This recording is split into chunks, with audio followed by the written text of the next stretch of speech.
It's been a while since our original announcement of REVAN'S Revenge, so it's finally time to give some actual information on the mod's development and what it covers.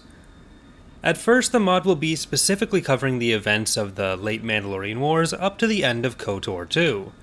Eventually, eras covering the Old Republic MMO will hopefully be added, however that is not a focus for the initial releases, and once those eras are in, since there is such a long time span between KOTOR 2 and Tor, there will not be direct progression within the same galactic conquest from KOTOR to Tor. Instead, they'll be the subject of separate galactic conquest maps covering different things. While there are plans for other groups to be represented eventually, the initial releases of REVAN'S Revenge will focus on the Old Republic, REVAN'S Sith, and the Mandalorians, hopefully having government mechanics for all three upon the initial release. We'll have videos breaking down the full rosters of each of these factions as we go, but for the initial release, we're working to get 5 non-Starfighter space units done per faction, plus a couple Starfighter types, a reasonable set of heroes, and a variety of infantry roles along with maybe a couple droid models or vehicles.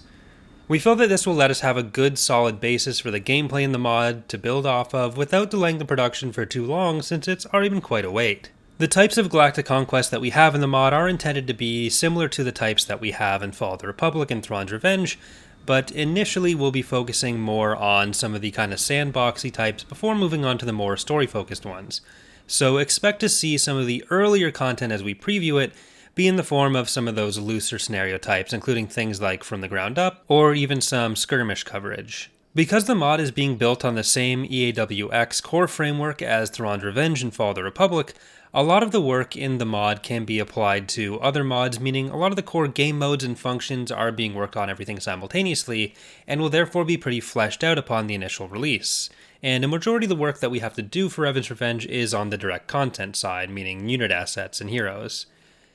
We have a bit of a head start through the use of some character and infantry models, in particular from Ages of Star Wars, Jedi Civil War, an old Empire at War mod made by a team including several members of the current EAWX team.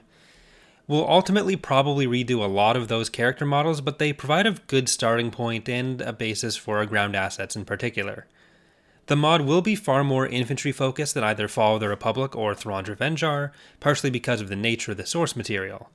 The differing scales of combat and other particulars of the era should make for a distinct feel from our other mods, while still maintaining a lot of the core gameplay principles. While we've only been slowly picking away at the assets and doing a lot of the background planning, we're hoping to move into more rapid production of the space assets and finalizing some of those plans in the next little while. In this video you can see some of the unit assets we already have prepared, mostly by Sky and Terrible so far, including the Republic's Hammerhead, Axehead, and Foray frigates, and on the Mandalorian side, the Kandosi and Jahavier. We hope you've enjoyed this quick look at what's coming up in REVAN'S Revenge. There will again be a lot more videos directly focusing on some of this content coming up in the future. Just wanted to show you guys some of what's been going on for the project in the last little while.